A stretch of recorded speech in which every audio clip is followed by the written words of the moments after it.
sahabat Cuap-Cuap TV. Jumpa lagi. Bagaimana kabar kalian? Pasti selalu sehat dan bersemangat selalu. Kali ini kita akan membahas mengenai pertanian ceri. Tanaman buah ceri memang lebih mudah ditemukan di negara dengan iklim 4 musim seperti di Australia. Pohon ceri dapat tumbuh dengan baik pada ketinggian minimal 700 meter di atas permukaan laut dengan iklim sejuk dan memiliki tekstur tanah berpasir dengan irigasi yang baik. Setelah menemukan tanah dan lokasi yang ideal, selanjutnya petani akan menurunkan para pekerja untuk membuka lahan. Tempat ini dekat dengan danau sebagai sumber air utamanya. Namun sebelum video semakin berlanjut, klik dulu dong tombol loncengnya biar kalian gak ketinggalan info baru dari channel ini. Untuk beberapa tempat yang tidak memiliki tanah yang dibutuhkan, petani akan merekayasa struktur tanah dengan penambahan seperti pasir, pupuk kompos, serbuk kayu dan juga pupuk kimia untuk memenuhi kebutuhan nutrisi pada awal pertumbuhan bibit pohon ceri. Kemudian disusul dengan pemasangan selang irigasi dan juga tiang-tiang penyangga untuk tempat bersandar bibit pohon ceri. Perlu sahabat tahu, umumnya pohon ceri yang ditanam untuk komersial biasanya dilakukan dengan teknik pencangkokan, sehingga memungkinkan penanam mengetahui varietas buah yang akan diperoleh di kemudian hari.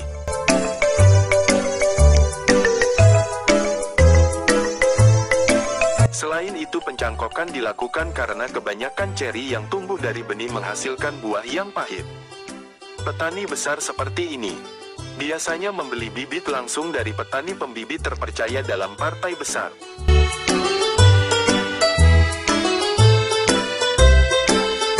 Proses penanaman bibit buah ceri biasanya dilakukan di awal musim semi, sehingga membuat pemandangan bibit pohon ceri seperti bibit pohon yang mati. Namun dalam beberapa bulan ke depan bibit ini akan mulai menampakkan kehidupannya dengan memunculkan daun-daun dari batang bibit tanaman ceri ini.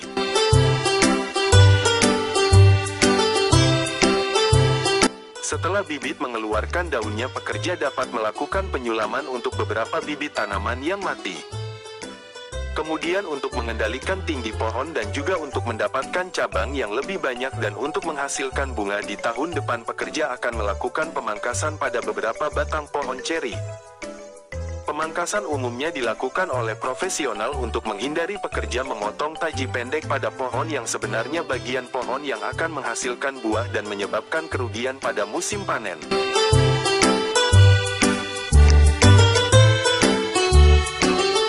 Sementara itu, pemupukan tanaman dapat dilakukan di tahun kedua. Pemupukan ini dilakukan pada musim semi ketika pohon sedang mekar dengan menggunakan pupuk kompos teh. Pupuk ini terbukti dapat meningkatkan pertumbuhan tanaman dan meningkatkan retensi nutrisi dan berbentuk cair, sehingga pengaplikasiannya dapat menggunakan traktor fertilizer seperti ini yang berjalan melewati barisan pohon ceri di musim semi.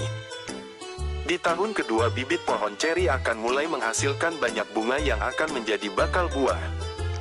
Bunga buah ceri memiliki warna putih dengan sedikit goresan merah muda yang sama, sehingga dari kejauhan pada musim berbunga terlihat seperti bunga dari pohon sakura yang terkenal.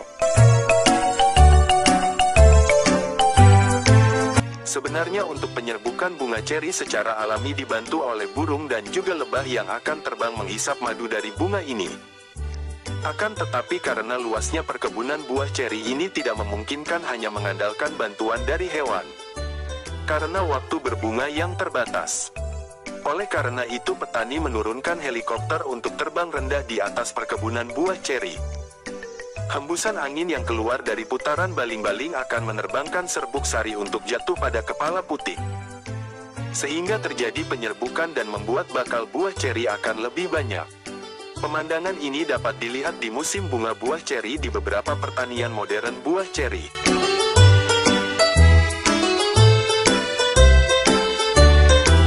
Setelah penyerbukan terjadi, bunga-bunga ini akan layu dan akan berubah menjadi bakal buah. Bakal buah ini akan tumbuh dengan lambat.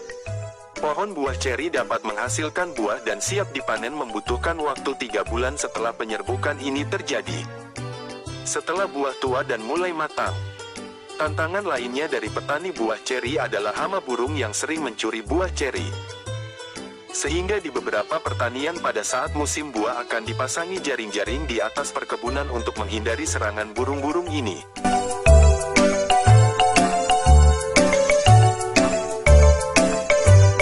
Setelah buah ceri berubah warna dari hijau menjadi orange atau merah tua, artinya buah ceri siap untuk dipanen. Untuk pemanenan buah ceri yang dijual segar, biasanya ceri akan dipanen sebelum buah masak dengan sempurna, untuk menghindari terlalu masak pada proses pemasaran.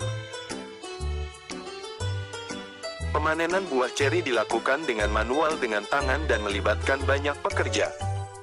Pekerja akan diturunkan dengan berbekal keranjang, sarung tangan, dan tangga untuk menjangkau pohon ceri yang tinggi. Selama proses pemanenan, para pekerja pemetik buah ceri akan didampingi dengan traktor pengangkut yang akan menarik hasil panen dari para pekerja menuju ke rumah produksi. Para pekerja harus memetik buah ceri beserta batangnya untuk menjaga kesegaran buah ceri lebih lama. Setelah keranjang-keranjang permanen ini penuh, buah ceri akan dibawa masuk ke rumah produksi untuk dicuci, disortir, dan dikemas.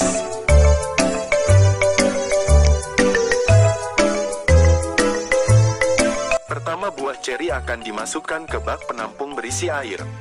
Kemudian buah ceri dipisahkan dari kotoran dan daun yang ikut serta pada proses pemanenan. Selanjutnya buah ceri dialirkan menuju ke stasiun berikutnya untuk dibariskan dalam satu barisan. Untuk melewati sensor khusus yang dikendalikan komputer untuk mengkategorikannya berdasarkan warna, ukuran, dan kondisi fisik buah ceri, buah-buah ini akan dikumpulkan dengan semburan udara. Sebelum pengemasan, buah ceri akan diperiksa kembali secara manual oleh beberapa pekerja yang bertugas menyingkirkan kontaminasi dan buah yang tidak sesuai sebelum akhirnya masuk ke ruang pengemasan. Di ruang pengemasan, buah ceri akan dipacking dalam kertas kardus dan siap untuk didistribusikan ke para pelanggan. Sementara buah kelas 2 dapat dijual ke pabrik minuman maupun makanan, jadi sebagai pilihan varian rasa maupun bahan campuran.